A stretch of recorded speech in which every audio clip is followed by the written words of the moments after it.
broadcasting on the beach with Halftime Howie. And now, I wish I could have been there Sunday, but I was in Boston visiting my mom. But that gospel group is the best gospel group in Long Island.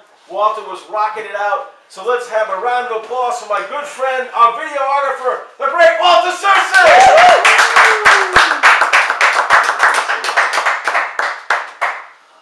And Walter, first of all, congratulations for having a great write-up in the Herald. And I want to ask you right off the bat, what does Black History Month mean to you, the significance of it, and the fact that you have such a big role in it with your concert on Sunday? Well, Howie, once again, thanks.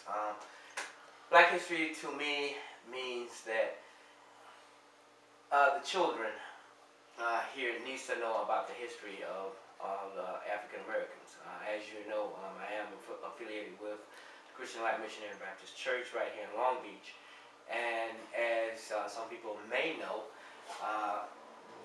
the African American slaves, when Harriet Tubman was taking, helping them escape, they would sing songs as codes. It was the old hymns, you know, that would sing codes, so the slave masters wouldn't know.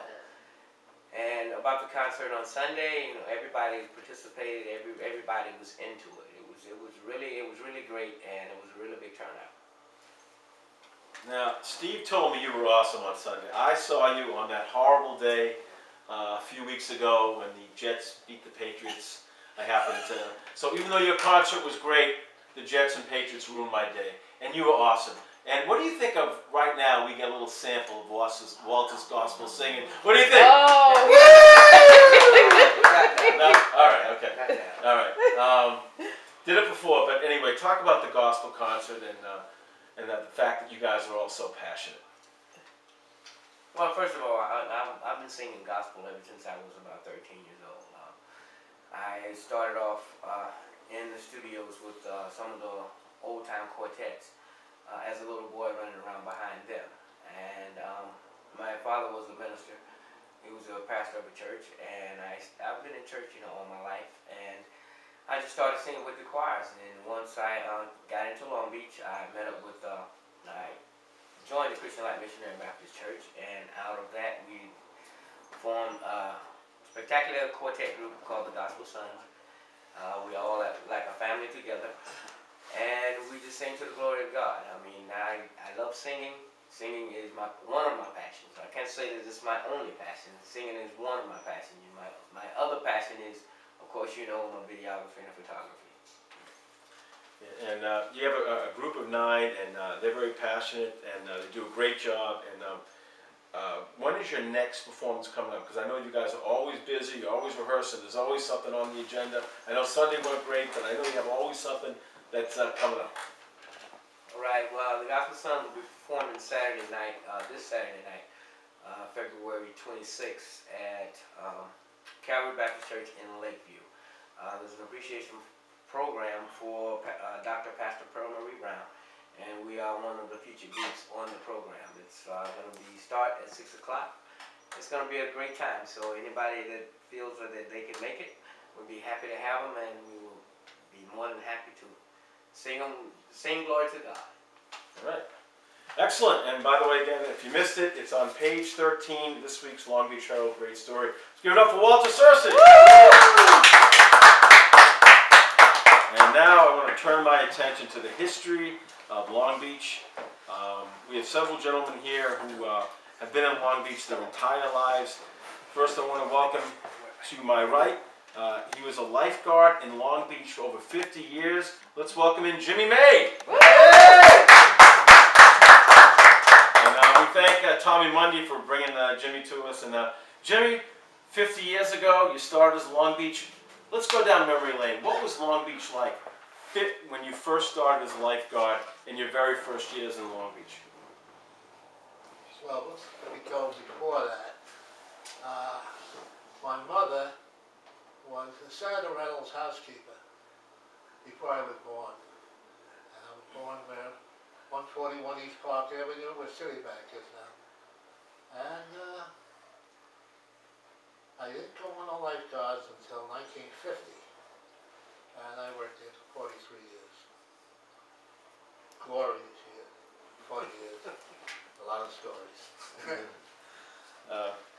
talk about your memories of the boardwalk and what Long Beach was like back in the 1940s.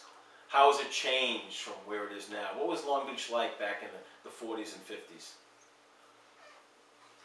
Well, the 40s, the Navy was in town, which made things very interesting, because they tried to steal all our girlfriends. So, I worked during the 40s, during the war.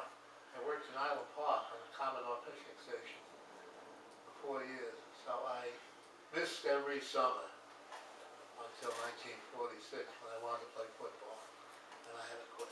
So there you go. All right, let's give it up then. We'll be hearing from that. Now we have a gentleman. He was the director of the Rec Center in Long Beach for over 47 years. He's been the president of the Long Beach Lions Club for the past 15 years. Still active in the community, loves children. He was talking about how he enjoyed the Long Beach High School play. Let's give it up for the great Bob Carroll. Bob, yeah!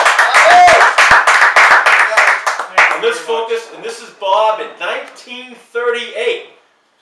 1938 in Long Beach. And Bob, talk about your memories growing up in Long Beach. 1938, of course, that was Long Beach's #1 hurricane, and we weren't expecting it, and the weather forecasters didn't predict it, so Long Beach got belted pretty good. And you know, hurricanes down here were quite a thing in those days. In 1944, we had another big one, and we had houses falling in the ocean, and they moved them, and one of them right now is Dr. Alterman's house on 52 Illinois Avenue that was moved right down Georgia Avenue and planted right there, and they saved a lot of houses, but unfortunately a lot of other ones went in the ocean. But as Jimmy had commented, the Navy was here during those years, and also the Army was on the beach with big searchlights and anti-aircraft guns, and we used to go down there and give them sandwiches and coffee, you know, and take care of them the best we possibly could. But it was a different situation here in Long Beach growing up during the war, because we were all involved in a war effort. We had a big scrap drive on Illinois Avenue that we had to protect it at night so the junk men from the city and Brooklyn didn't come and steal our hot water boilers and so on. So we had to police our own areas, and it was quite a place. But we all were behind the war effort in those days, because a lot of the boys, the older boys, were off to service, and a lot of fellas from Long Beach lost their lives in the war. As we all know, there were about 14 of them, I think, that lost their lives, and a lot of young kids grew up without their fathers here in Long Beach. But we had a great time, I'll tell you. I always said, if you want to know the West End, I want the person that can tell me to name the streets between New York and Nevada Avenue. And there aren't too many people that can do that without stuttering. But at the same time, you know, we had a lot of recreation activities here. Right next door here in West School, there were clay tennis courts. And also there was a bowling alley. Bowling was a big, not only a big sport in Long Beach, but it was also a great opportunity for the young fellas to make money setting up pins. We got 5 cents a game. So, and it was only about 20 cents to bowl a game. Now it must cost about $2 or $3 a game. But we had great bowlers down here. We had Andy Varapapa used to come down, and he used to bowl with us and teach the kids the skills.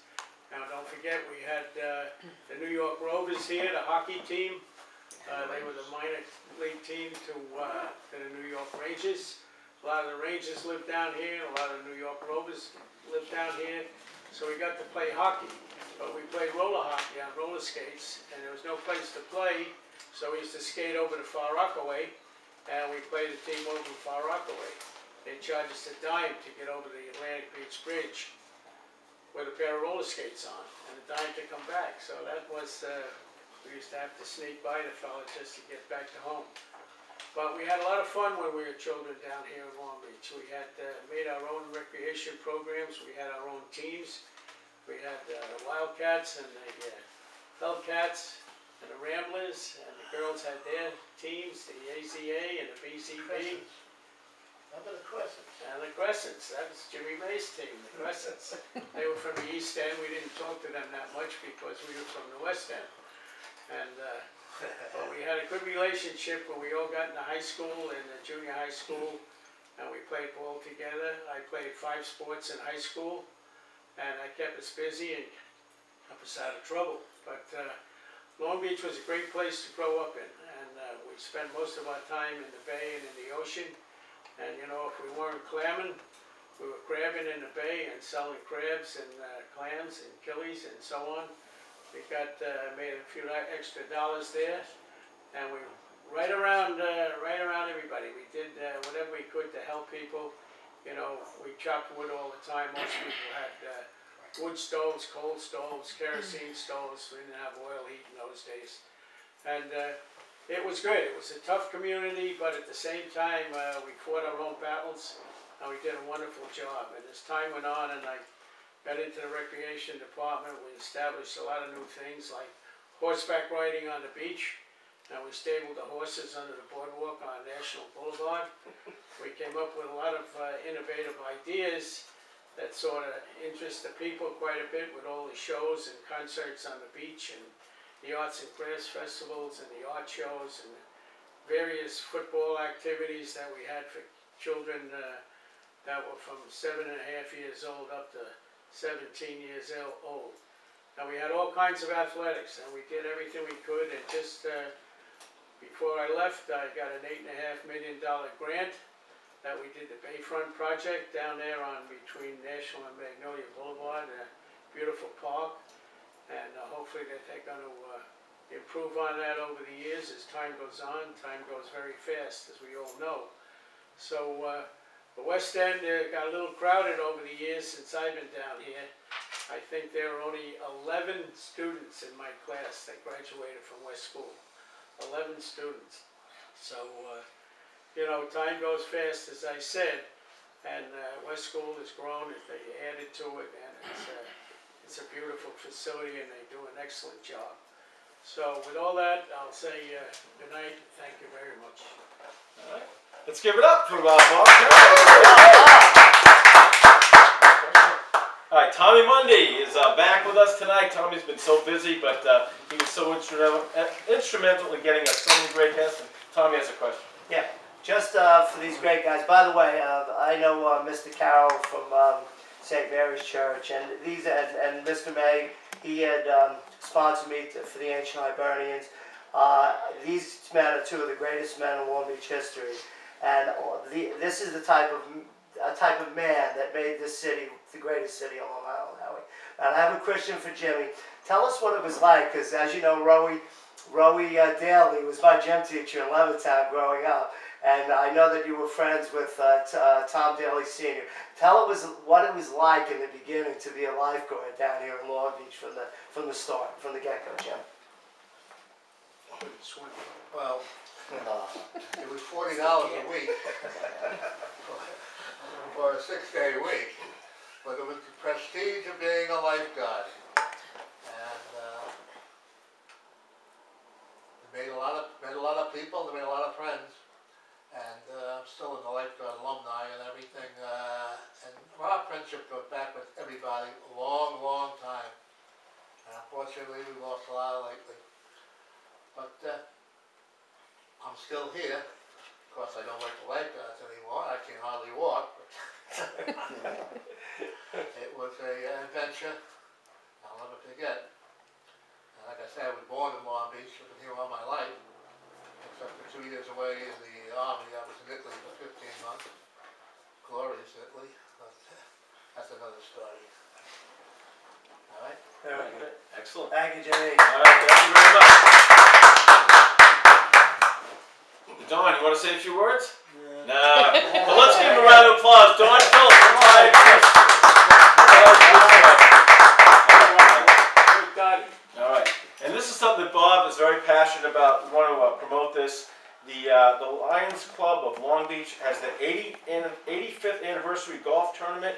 It's coming up on May 23rd. And to talk about it, let's welcome in Larry Benowitz from the Lions Club. Thank you very much, Howie. I actually could add to some of the things that both Jim and Bob were talking about.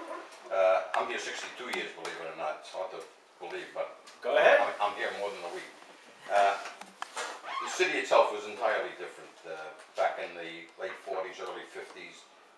The boardwalk was pretty close to honky-tonk. There was the poker places and skee ball and places like that. There was a miniature golf range on the boardwalk. There was an archery range right next door to it. There was Knish places and Izzy's Faber's Fascination. The big deal on the boardwalk back then was the Nassau Hotel, which today is a condo. And they would have this beautiful hotel where they would throw the huge glass doors open, so those of us as kids would stand in front by the railing, listening to the music that was playing inside. And unlike the way we are today, where most of us dress very casually, those people walked around in the summer with suit and tie and top hat, most of the men. So it was, you know, it was a different thing.